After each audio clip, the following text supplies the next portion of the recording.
a volunteer myself, alhamdulillah, for the last for the last 40 years.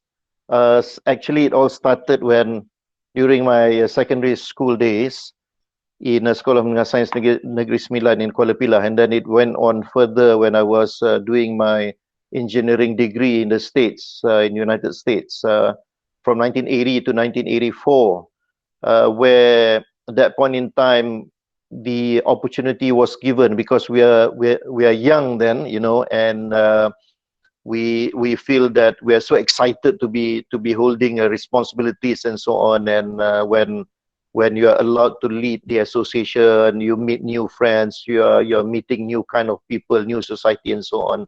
It becomes very challenging, of course, but at the same time, that is where I started off with my volunteering journey.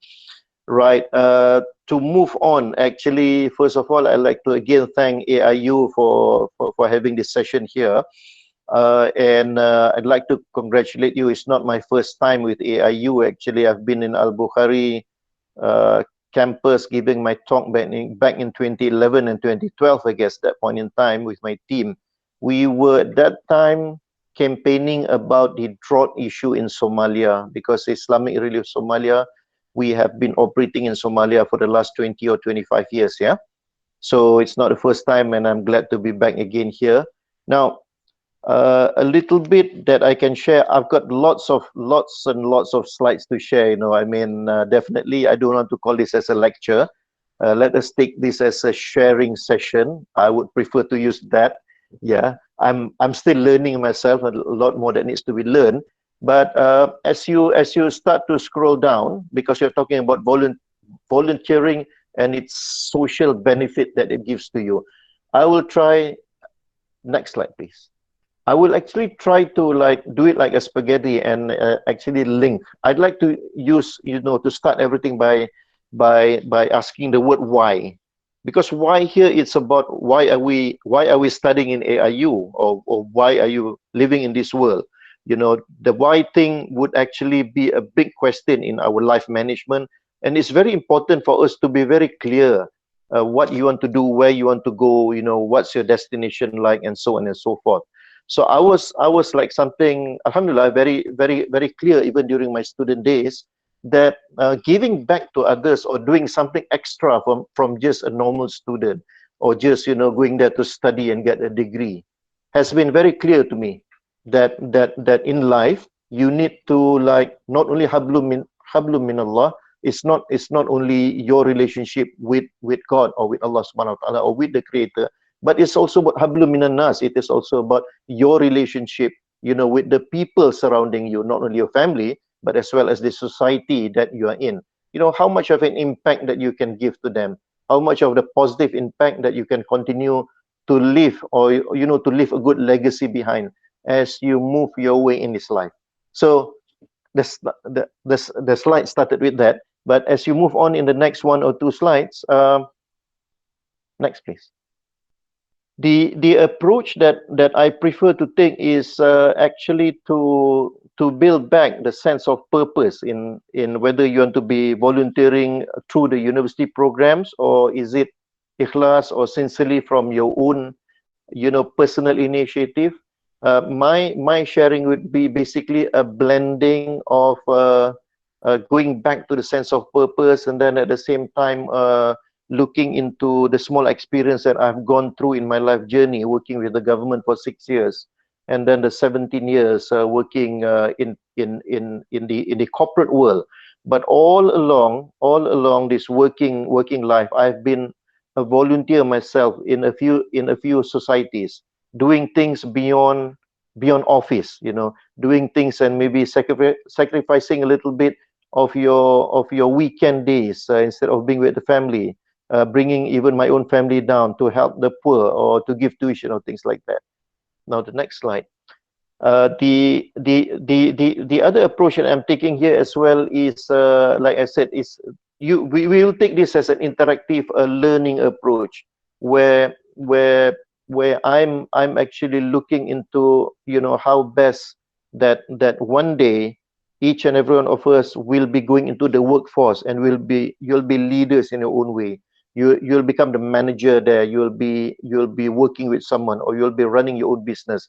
At the end of the day, you will see that the valuable time that you have during your university days, or even for those who are not in AIU, wherever you are, volunteering or doing this social enterprise, subhanallah, has given me that opportunity to build a lot of the character, a lot of the mindset, which have given me and given many of my colleagues the strength of moving forward in doing extra, doing, beyond things that normal people will do, just the mediocre. But you will go to the extra mile to do actual things beyond that. If your boss were to ask you, let's say, deliver to me, 10 ringgit of sales or 100 ringgit of sales, you will work hard and you'll make sure that you'll go not even 10, not even 100, you'll go into 1,000, 2,000, 3,000. This volunteering spirit actually, and the experience that you will go through, or you have gone through, with a little bit of knowledge and reflection, will make you, inshallah, a better person, a better leader, a better CEO, a better manager, standing tall, with a towering personality and so on. So you will see that the sharing that I'm putting here is more of like mixing up, it's kind of a roja. You'll see my slide, but from that slide, from time to time, I will reflect it towards maybe a little bit of my humble experience that I have. And at the same time as well, always going back to the why. Why do you want to study? Why are we living in this world, and so on and so forth. Okay.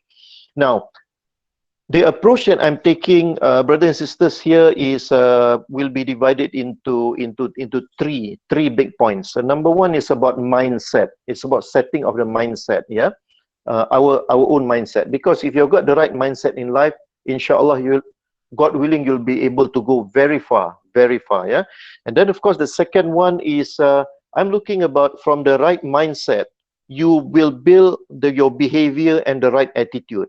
Now, for most of the bosses of, especially post-COVID, especially after the COVID pandemic challenge that we're going through now, things are getting tougher and much more challenging out there. And definitely you will need a strong, spiritual quotient. You'll need a strong emotional quotient, your SQ, EQ, and IQ, on top of the degree or on top of whatever paper cert that you are going to be getting from AIU and so on. Yeah.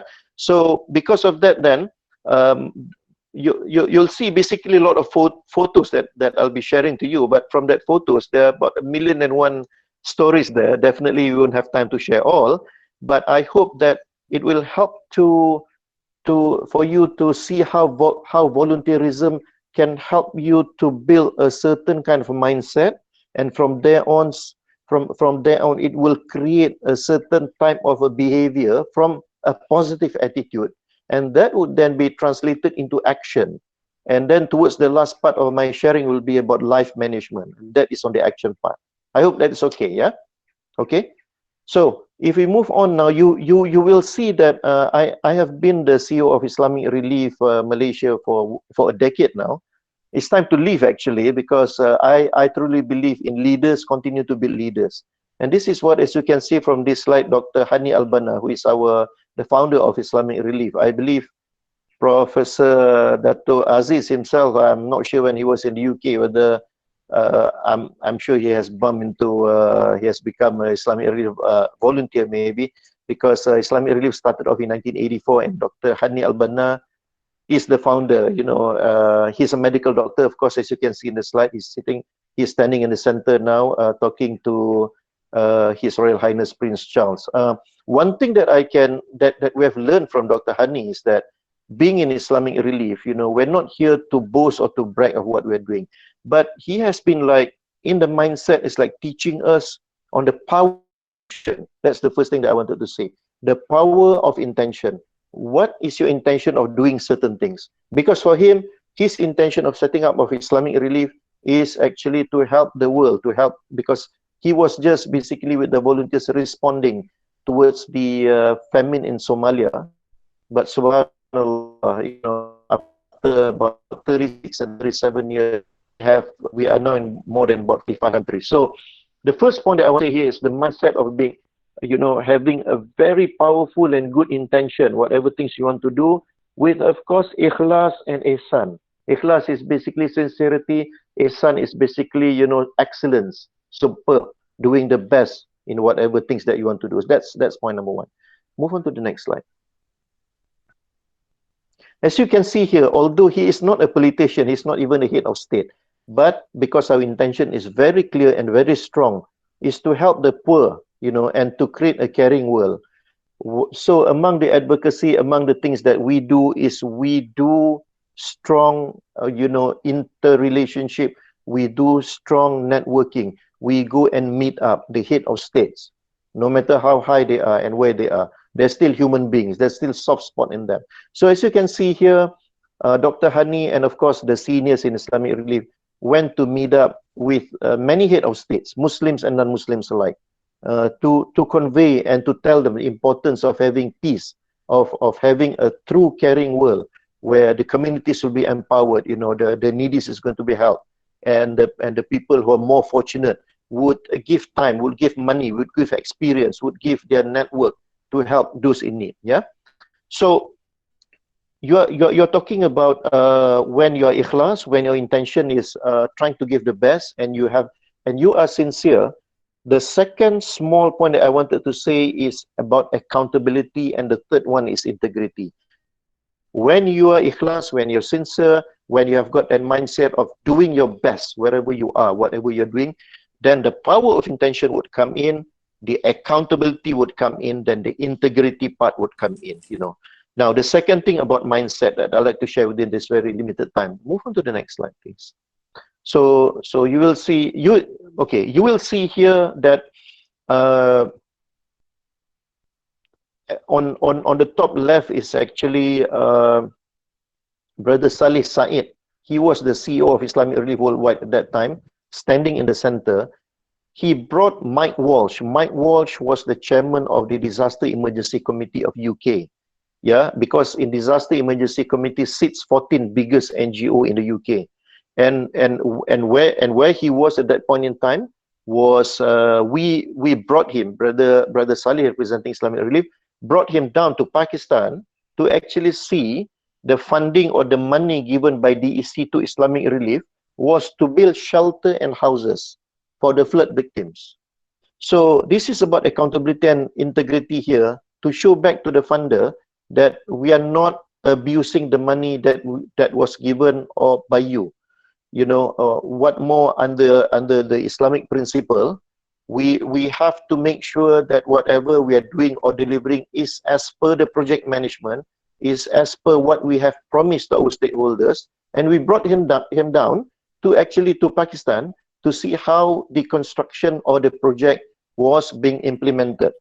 So you will see here the importance of ikhlas, the importance of ihsan. And the second point that I wanted to mention about mindset is about principle-centered and not personality centered. You will see later in my slide that the CEO of Islamic Relief Worldwide has now changed from Brother Saleh. It has changed to Dr. Ashmawi, who has also left now, and now is Brother Nasir Agahmed. But the work still continues, which means that we do things in life. If I were to reflect towards my own personal life, and maybe yours, is we work based on principle, and the principle in Islamic Relief is about beneficiary driven. They are our real bosses.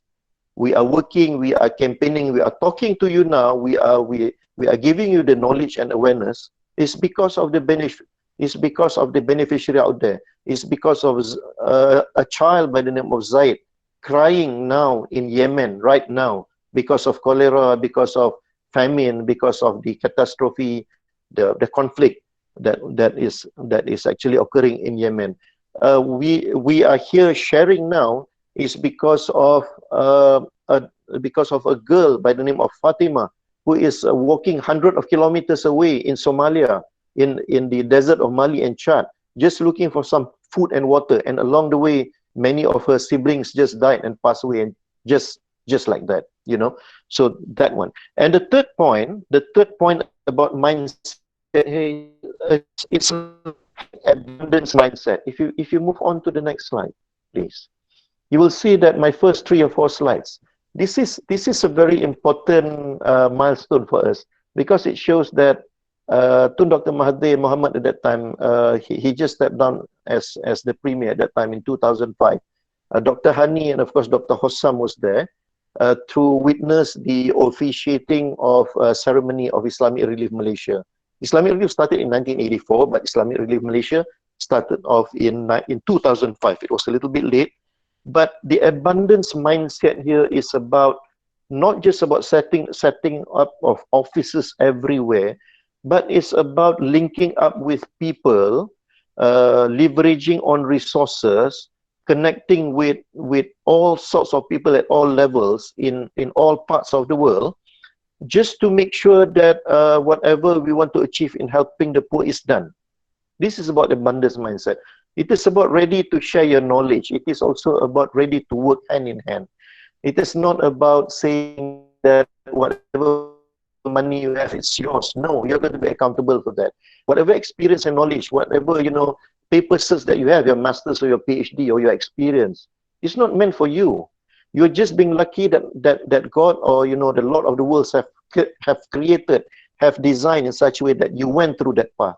You were just lucky enough to be here in Malaysia to study, where else maybe many millions and thousands of your other friends are out there in your own country or even in Malaysia itself who have not been, that lucky to study in AIU as an example.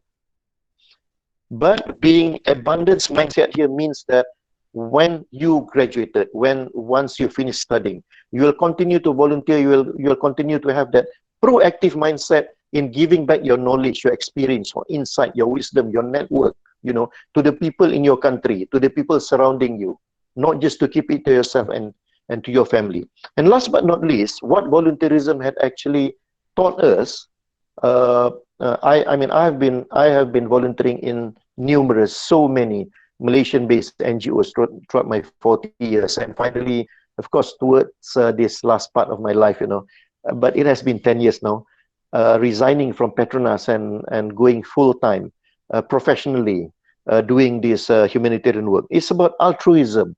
It's about building this altruism mindset of, in Arabic, if I may say, it's about ithar. It's about them and then you. It's about others first. It's about mendahulukan orang lain. Seeking to help others rather than yourself.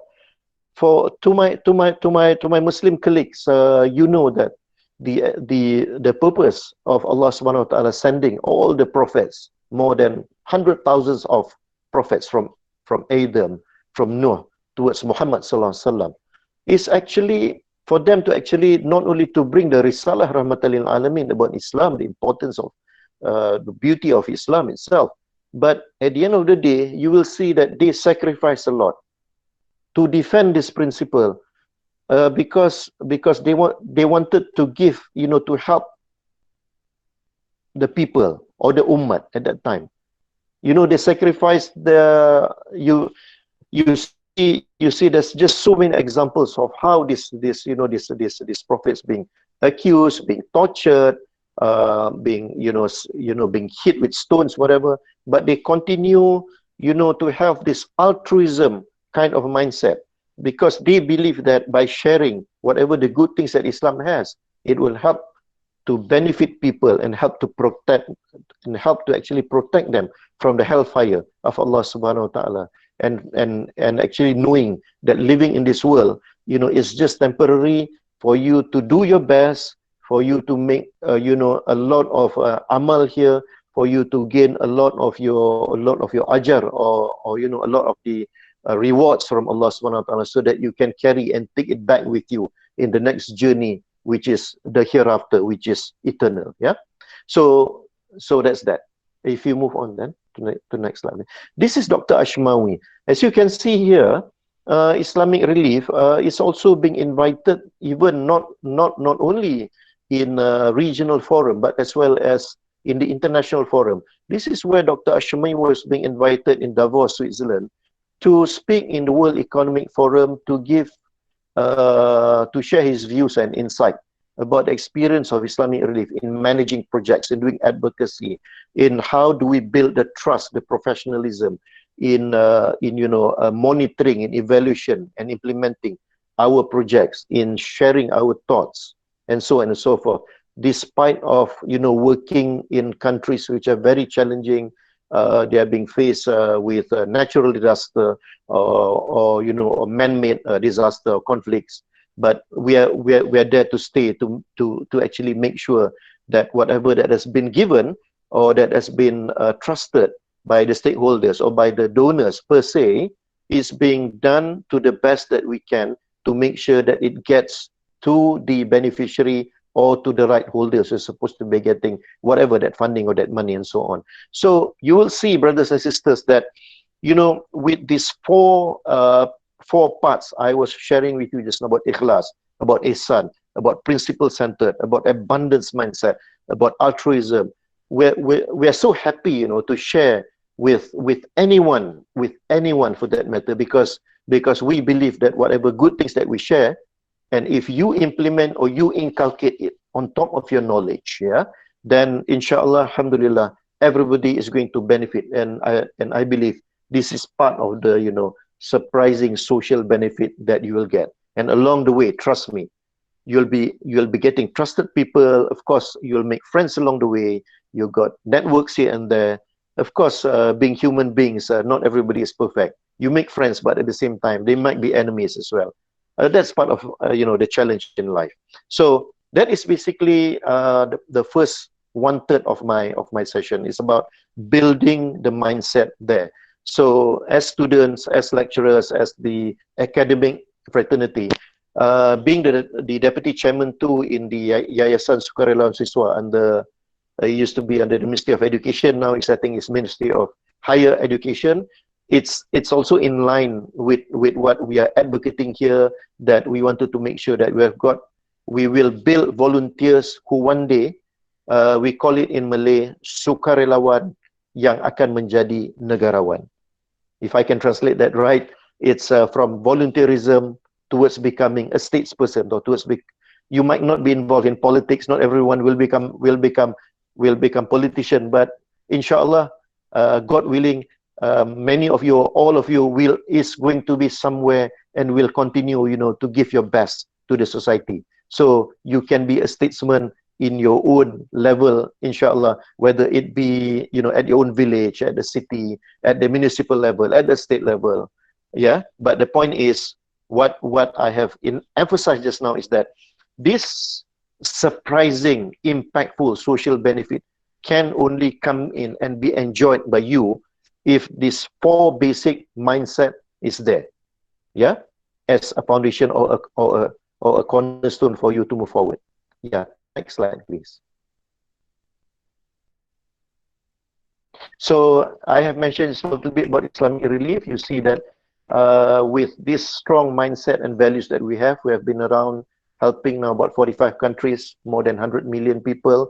But what is there about 120 million people that we have helped, when today, while we are talking, you know, there's more than 850 million people who is sleeping hungry. 1 out of 7 or 8 human beings in this world sleeping hungry. Are they lazy? No, they're not. They're not. It's just that either they don't have that opportunity, or they're just being hit or tested by conflicts, or they're just being hit by tsunami or by flood and by things like that. So it's up to us. It's not just the job of a full-time humanitarian like us, but it is a social ukhwah responsibility for us to actually put our hands together and do our small bit and small part to help these people. Next, please. Yep, we did not ask for any kind of fame here, by the way. But alhamdulillah, syukur, we are being observed by many parties, of course. And because we are sticking to our international code of conduct, we have got more than 60 or 70 elements. It's like the ISO 9000, the quality management assurance that we need to comply with. So we were being awarded by this very humble award. We feel so humble about it. But this is part of the proof to say that there are stakeholders out there who are watching what we are doing and seeing the impact of our work. So alhamdulillah, syukur, that makes us become more humble, and it gives us that commitment, you know, to build more volunteers, to engage in more stakeholders and to help more people, inshallah. Next. Yeah, this is where we work. Basically, the term that I used to say is Islamic Relief Never Sleep. We are in more than the major continents of the world, all the way from Canada, in your westernmost towards Sydney and towards Sydney and Melbourne in Australia. So Islamic Relief Canada all the way to Islamic Relief Australia. Next. Yeah, this picture was taken first Ramadan. This was my first Ramadan in Irbid, Jordan. We were actually going to Jordan to do some audit inspection towards our big projects which Islamic Relief Jordan was doing that point in time, were funded by the World Food Program under United Nations. We were supporting food coupons to more than 250,000 Syrian refugees located in Jordan. Yeah, so we were driving, and along the way, this hut or this small tent actually struck our attention. And I told our colleagues in IR Jordan, why don't we stop by for a while? And we stopped over, and to our surprise, it was very hot then, first day of Ramadan.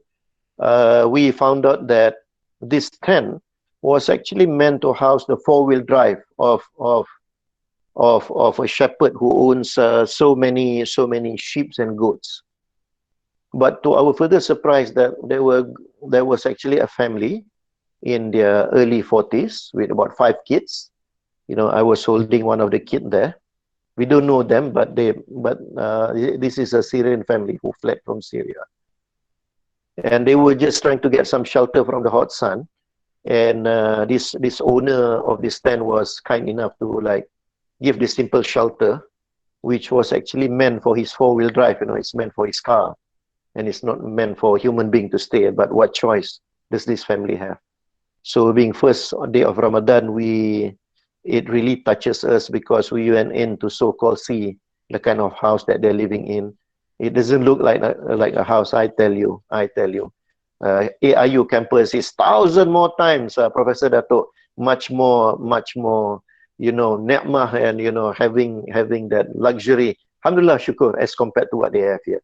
So these are the kind of things that we are facing, and going to do volunteering work will help us more to, inshallah, give us that more strong, outstanding commitment to become a more better person. I tell you, you know, this is among my life journey, which actually impacted me and my team, coming from Islamic Relief Malaysia at that time. Move on. We might not have time to share, to tell a lot more, but the picture tells a million words. This was in Amman, Jordan. When we went to see the school, you thought that it's a camp. It's not really a camp. It is actually a township. It's really about 10 kilometers from Amman, where the Palestinian refugees have been living here since 1967. So sometimes volunteering there is not about giving money. You know, it's just about. I was at that point in time, I was just trying to give some so-called psychosocial treatment, you call it, for the children, and I was singing some Malaysian song. They don't understand Malay, of course, but having sitting with them, of course they don't know me, I don't know them, but because of that strong ukhuwah relationship, because of that sense of humanity that we have, it makes them happy. You know, it just makes their day that day. You know, it's so impactful. Subhanallah. Move on. Yep. I just want to tell to share with you here, maybe you want to imagine, how have you been working and continue to work in these 45 countries? Now, this is the front door of our Islamic Relief Office in Gaza, Palestine. Islamic Relief in Gaza have been there for the last 25 years. It has been more than 2 decades already, with more than 100 over full-time staff, professional and semi-professional. As you can see, this is part of, I'd like to move on, yeah, because the next part now, I'm already moving into the behavior and attitude part, okay? The first part just now was about the mindset. With that mindset, you move on to build your behavior and your attitude. Now, there are four things that I wanted to share here. Yeah, number one is about proactiveness. Proactiveness in having a behavior of proactiveness. Number two is about sustainable. It's about sustenance worldview. The worldview of where you got your sustenance, your rizki from. The third one is about being care and patient. And of course, last or the fourth one is about respect and being courteous to people. You will see in this photo, we brought with us the media crew from TV Al Hijrah, the two gentlemen beside me, and we brought with us two specialist volunteer. They paid their own money. The one on your left side is Sister Zaliza. She's actually a successful businesswoman, husband and wife. She's the founder of the Islamic Montessori preschool, which is called Genius Aulad, and she has even now moved to set up her own school, international Islamic school, as well as international, as well as Islamic Malaysian-based school, which is called Idrisi School. Yeah, and the one on the end is that in Padikocha Asma. Her specialty at that point in time, even until now, is on waste management. Our people, the Islamic relief staff in Gaza, were actually in need of these two expertise to come. So we brought them. They took the risk to join us. Going into Gaza is not easy. I had to go through about 15 or 16 military checkpoints in Egypt itself. For those of you who are familiar with you want to double check your geography here and say that I still remember, alhamdulillah, I've been into Gaza twice. I see the whole picture, what is actually happening and so on. To land in Cairo and to move yourself towards north, going into the border of Gaza and Egypt, because you need to go through Rafah to go into Gaza. We had to go through 15 checkpoints in Egypt itself, yeah. But to us, that is part of being caring. That is part of being patient. And we believe in having that courtesy, having that good akhlaq, and we respect whatever the authorities are actually doing. Although we could have reached Rafah in about 3 hours or so, but it took us about 5 or 6 hours, because we've been stopped like on almost every checkpoint for a few minutes, and definitely that causes a delay. But like I said earlier, if your power of intention is strong, that you're going there ikhlas, you don't expect any single thing in return. You are just going there to monitor your project, to give an impact to the people in Gaza, to support your colleagues in Gaza, your Islamic relief staff there. Inshallah, Allah will make it easy. So this has been shown again and again in my life. I have seen it. I have gone through it. Of course, there's nothing easy. There's no plain sailing in life. But again, like I said, volunteerism, inshallah, will give you that really surprising thing of impact to your life journey, inshallah. Okay. You need to guide me time-wise, if I am behind time or so. Next slide, please. There's just so many slides I'm showing here. Next. Yeah. This is again our visit with the volunteer, and I expose my stuff. This time around, you will see that the gentleman on my side, on my right side, was Brother Hafiz. He is actually the husband to Sister Zaliza. Sister Zaliza followed us to Gaza, and she followed us again to Jordan. By the way, they paid for their own tickets. So it's not on the Islamic relief. And this time we allow the husband to come along and actually see for himself, how their support and their donation have actually impacted the beneficiaries in Jordan. Yeah, next. And of course, the rest are my stuff actually. Yeah, next. Yeah, this is just a little reminder by Mufti Ismail Meng for those who know him. Next, please. وَمَا أَرْسَلْنَاكَ إِلَّا رَحْمَةً لِلْعَالَمِينَ صدق الله العظيم. Surah Al-Anbiya in verse 107. Allah subhanahu wa ta'ala reminded us, and of course reminded the Prophet sallallahu alaihi wasallam and all of us, that we have not sent you to this world except as a mercy to the world. It's not only for the Muslim, it's for everyone, even to the environment, even to the animals. even to the trees and so on and so forth. So that's for us to ponder, and that's a reminder for myself as well. Thanks. Next, please. Yep, this is just a hadith to remind us that the Prophet ﷺ reminded us that if you don't care for the other Muslims and for the other human being, you are not part of us. So that's very important, yeah. You hablu minan nas. And we truly believe, and we always put ourselves like this tree here. If that mindset which I said just now, and the principle that you have is like is equivalent to the values. As the value or the root of this tree gets deeper, the tree gets stronger, and the impact is that there's a lot of leaves there, there's a lot of good fruits, and if you do your work in accordance to the right principle, yeah, based on your integrity, based on transparency, accountability, and so on, inshallah we will be safe, and the impact will be great for not only the Muslims, the non-Muslims, human being, animals, environment, and so on and so forth. Next, please. So you will see here that behavior and attitude is important. This is a simple leadership competencies. Remember, when I talk about leadership here, it's not only limited to political leaders, please. I'm talking about everyone can become a leader. You can become a proactive leader at all levels, at every level, please. Yeah. So these are the kind of principles that we're talking about. You'll see here about tenacity, you'll see about intelligence, but what is more important, we are talking about high integrity, and your purpose must be strong. You know, it is driven by a greater reason of doing things. You need to have a greater sense of purpose, and not just about this life, not just about money. It's not just about you know the short-term gains of this world.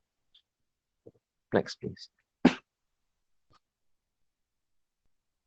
Yep, this is my humble office in Bangi. If you have time, do come and visit us. Although now I think we can actually cross the state. So inshallah, welcome to Bangi. Next, please. Prior to, next, please. The next few slides is about my life journey, which I've mentioned earlier. Prior to 2010, next, please. I've been working 6 years in Syriam and then 17 years in various parts of Petronas. You will see that the responsibility given was related to downstream matters. Was representing the country in, of course, I'm proud to be a Malaysian.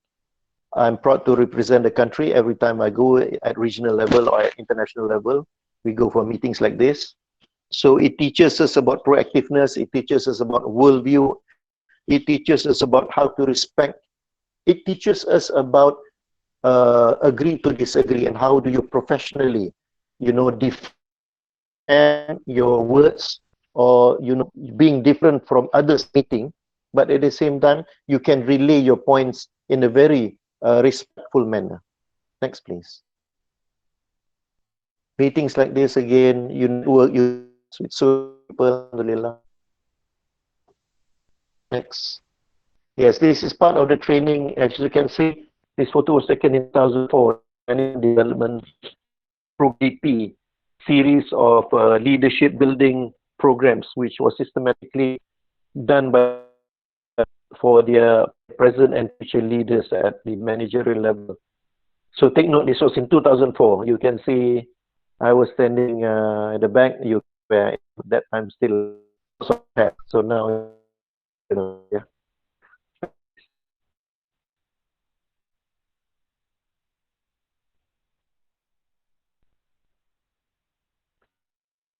Some of the recognition asked for it, but this is a unique recognition given. The Platinum Award, the only staff professors that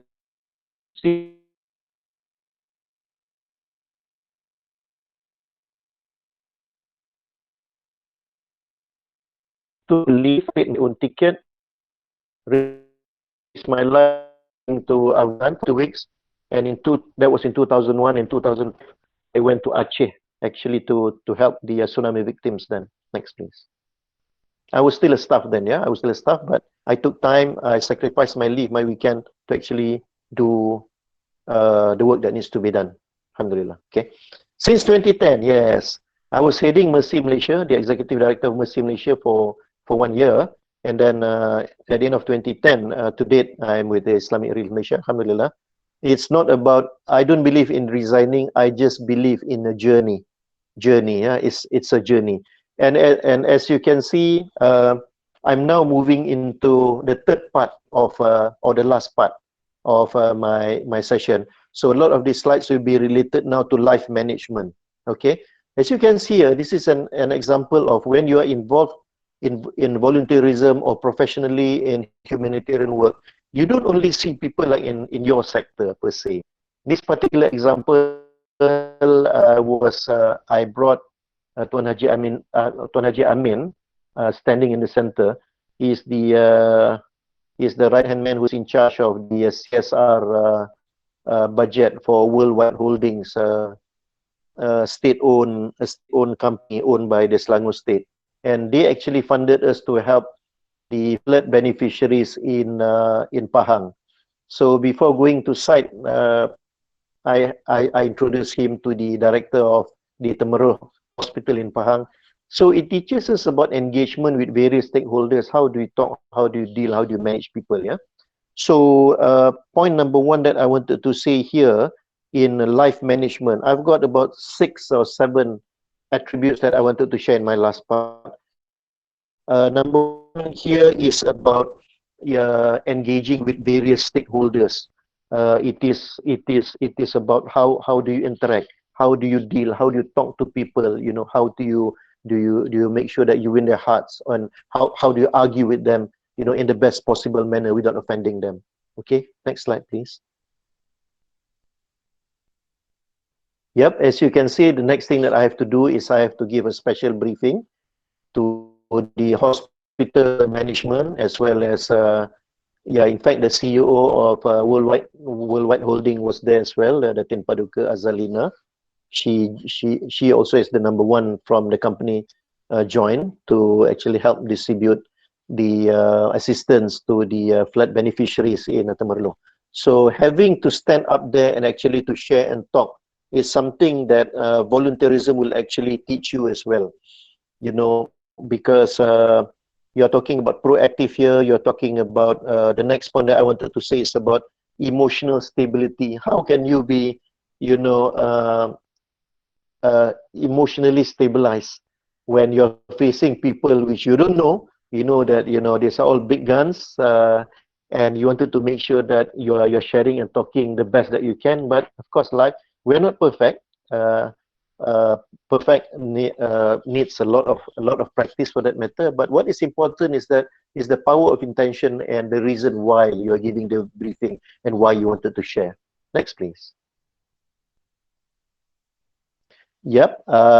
Going towards the region, I have been to Majlis Ugama Islam Singapura twice. Number one is because the Singaporeans actually donated for the people in Gaza through Islamic Relief.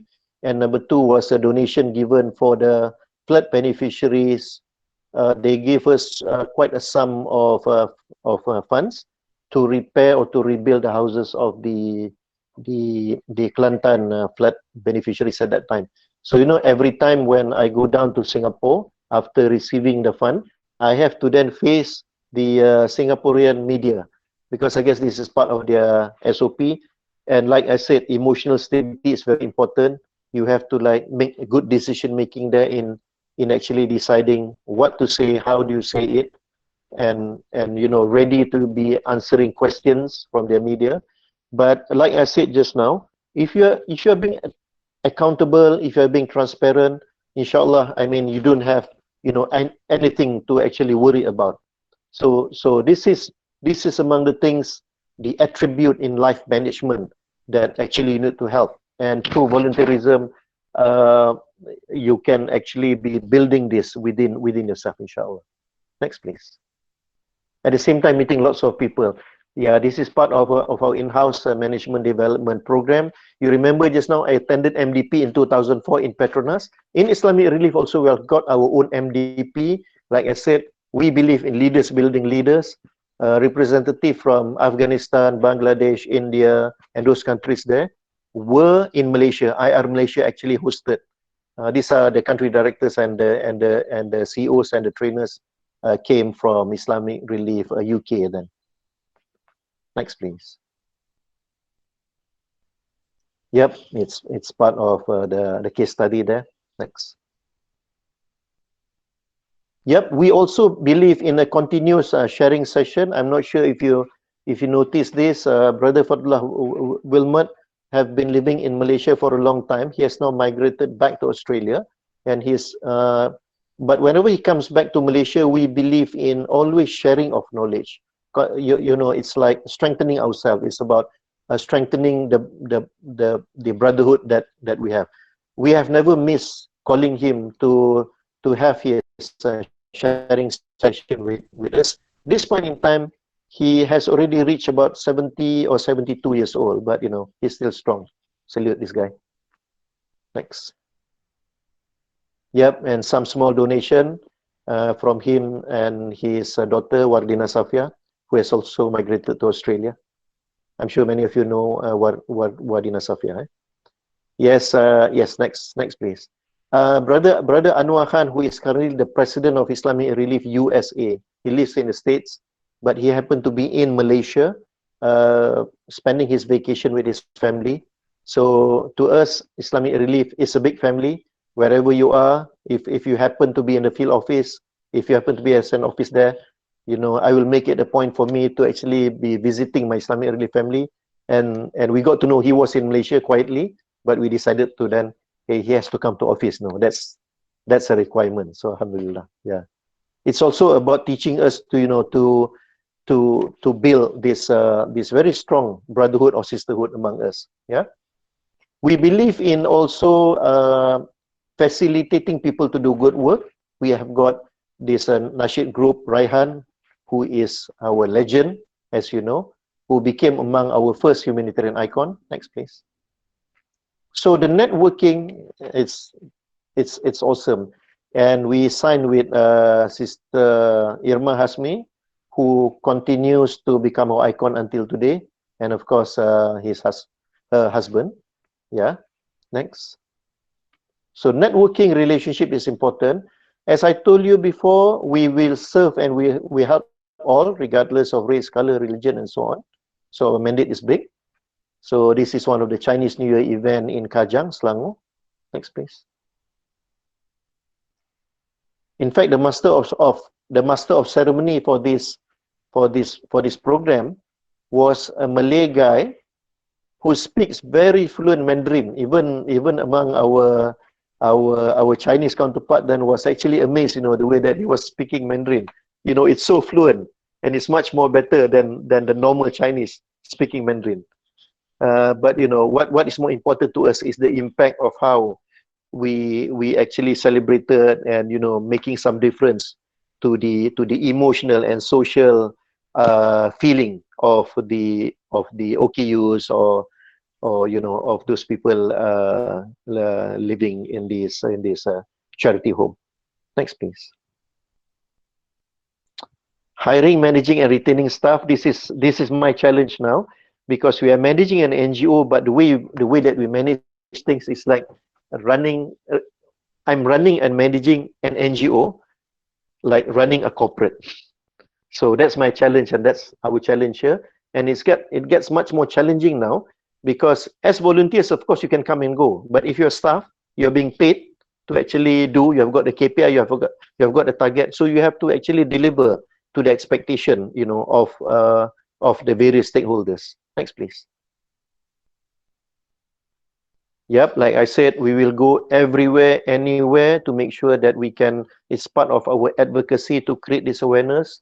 Into finally, the big picture is we wanted to continue to create this caring world. Sometimes people wanted to do good, but they don't know.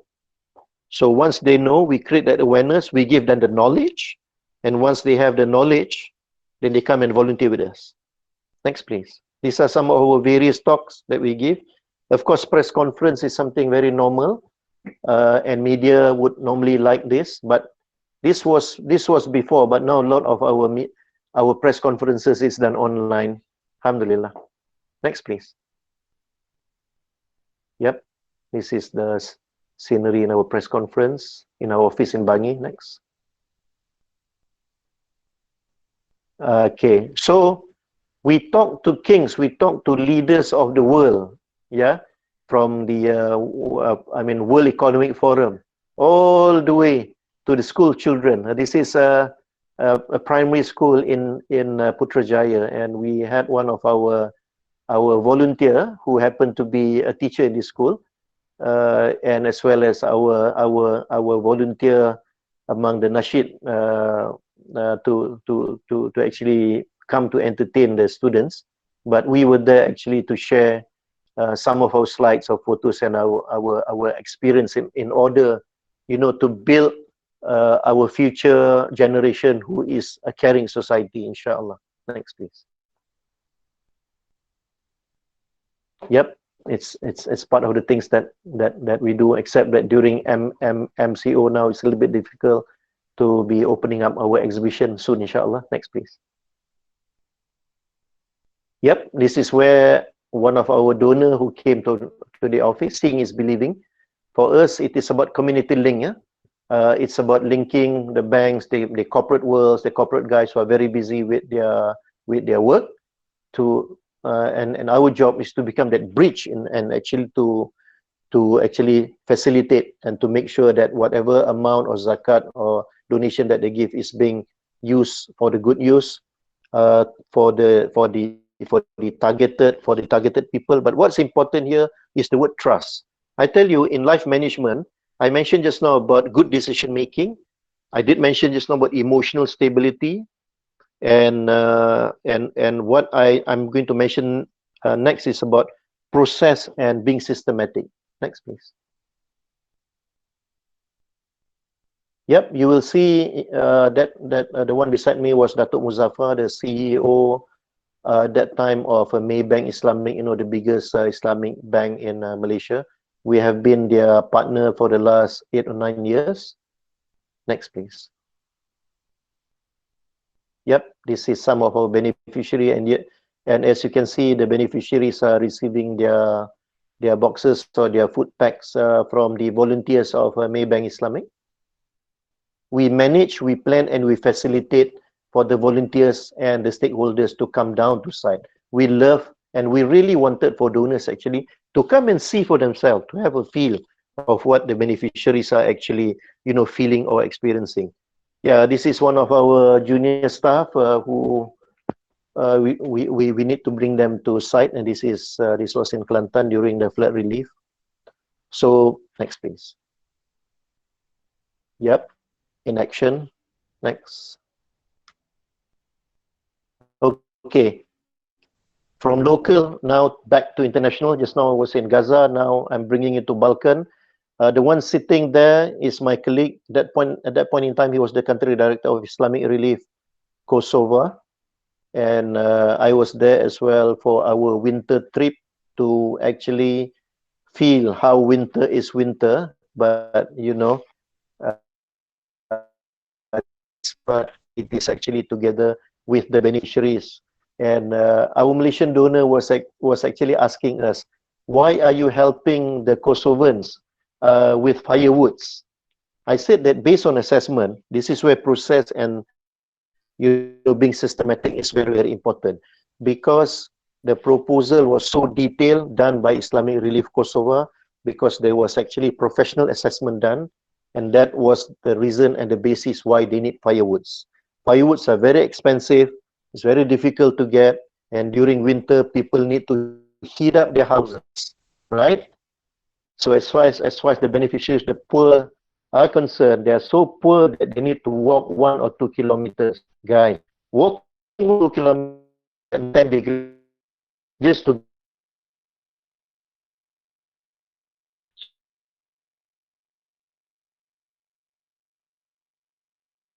as well as some bro who have donated to us at that point in time. Then Alhamdulillah, your donation have been safely used by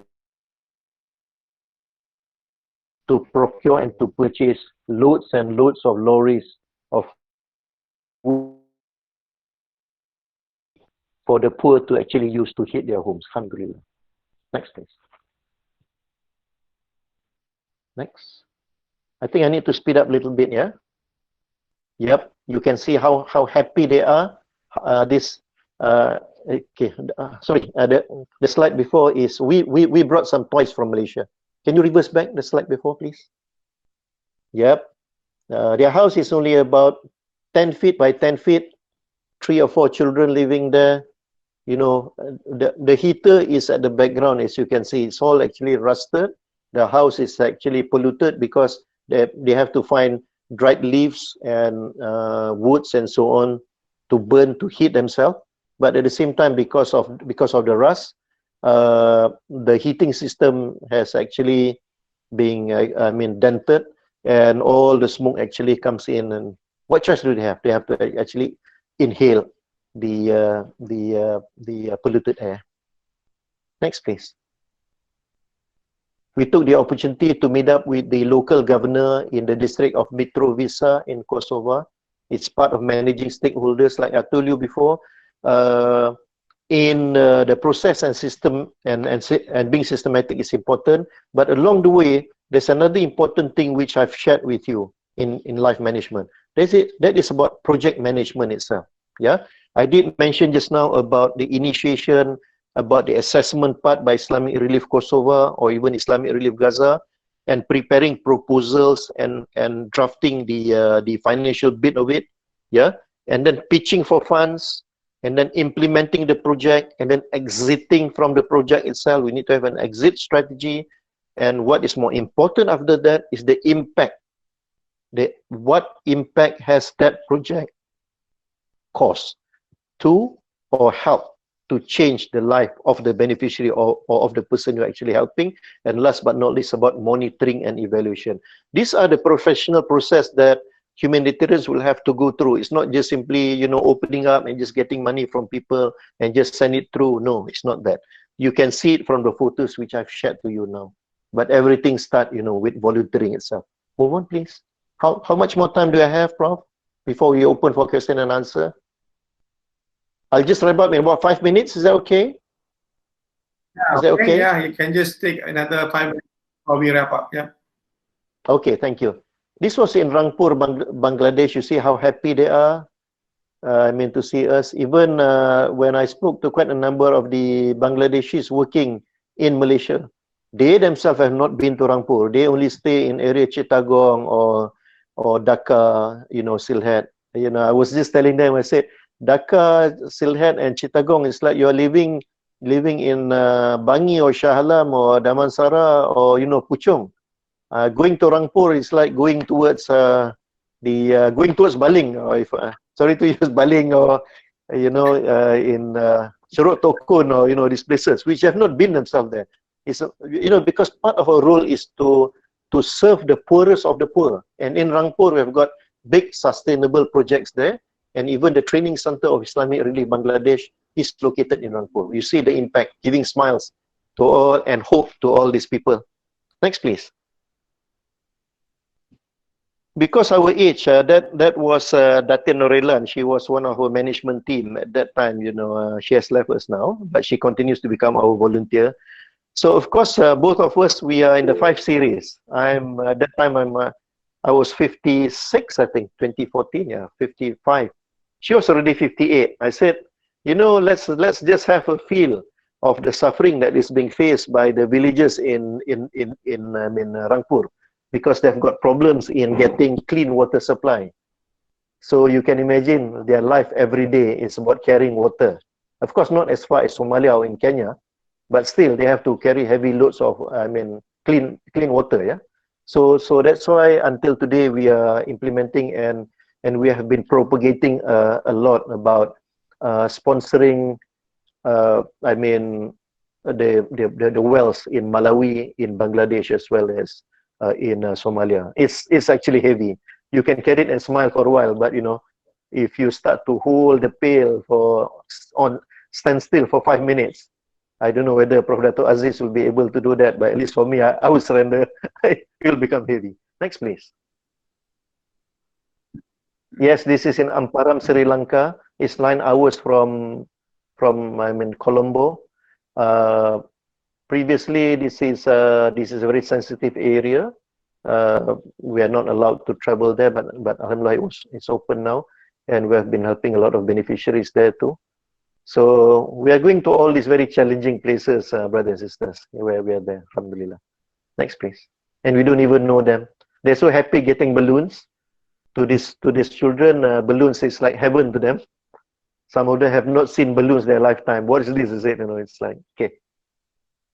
So don't take things for actually granted. For you, maybe RM1 is nothing, but to them, wow, it's between it's between langit dengan bumi.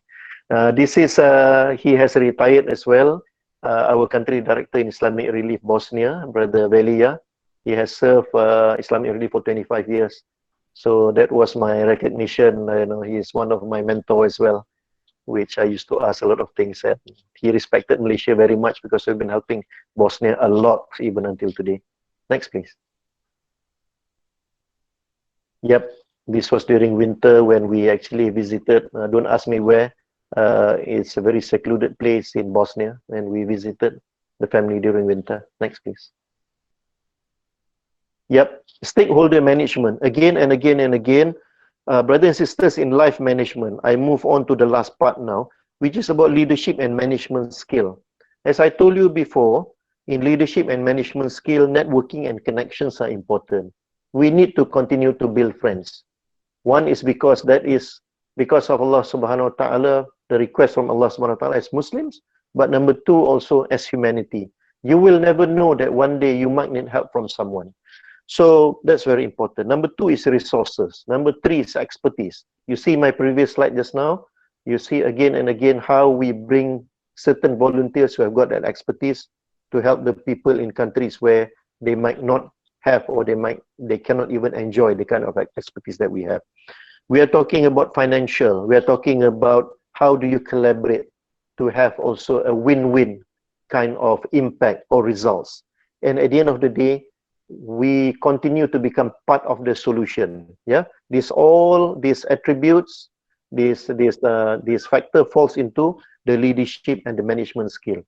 Now, as far as this slide is, or this photo is concerned, that was Dato, if I'm not mistaken, it was Dato Zulkifli. He was our Malaysian ambassador in Bosnia. So now is actually a different ambassador. You have Prof Rizal have actually talked to him, yeah, Tuan Zakri, but this was 3 years ago, Datuk Zul. So next slide, please. Next. Yeah, this was Puan Nolin, who has actually retired too. When we were in Bangladesh, we make it a point to pay a courtesy visit to our ambassadors in these respective countries. Next. Yep. This was getting a last-minute donation from Her Royal Highness that night before I flew to Gaza for the second time. Next. So we meet all sorts of people. We talk to everyone for that matter. Next, please.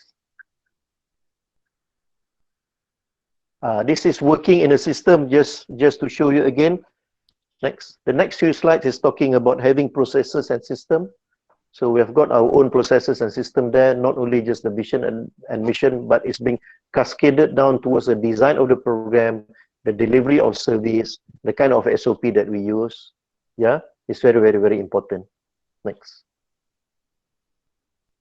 Yep, so vision and mission, we strive our best to work and live up to the values that we have been telling people. Next. Yep, you'll see also that we have got our accountability framework. We are not dealing with thousands of ringgit, we're dealing with billions of dollars. So billions of dollars, and we're going to be answerable to Allah subhanahu wa ta'ala. So it's what we are afraid of. So we have to make sure that the accountability framework is being complied to the best that we can. We have got our own accountability framework, although we are just an NGO. Next. So the next few slides, I think, is just talking. I think we are almost there. So that was about the system, and yeah, this is our global family. Inshallah, we hope that AIU will also have been our family before, and I think this time is going to be stronger. I hope, inshallah. Okay, any more? I think this is the last one. Yeah, these are some of our current humanitarian icons, and we are bringing a few more on board, inshallah, because they're becoming our icons on a few capacities. Dr. Aizan, one of our icon, is actually a lecturer in University Kebangsaan Malaysia. She's a cancer survivor. She is an OKU, and she has been our volunteer even before she did her PhD in Scotland. Some of you might know her. Yes, and this is our awesome team. All the young guys. I'm the only one who is the Tok Abah now in my late 50s. Time to go. So we continue to be leaders and get the young guys then, inshallah, to lead the way after this, inshallah.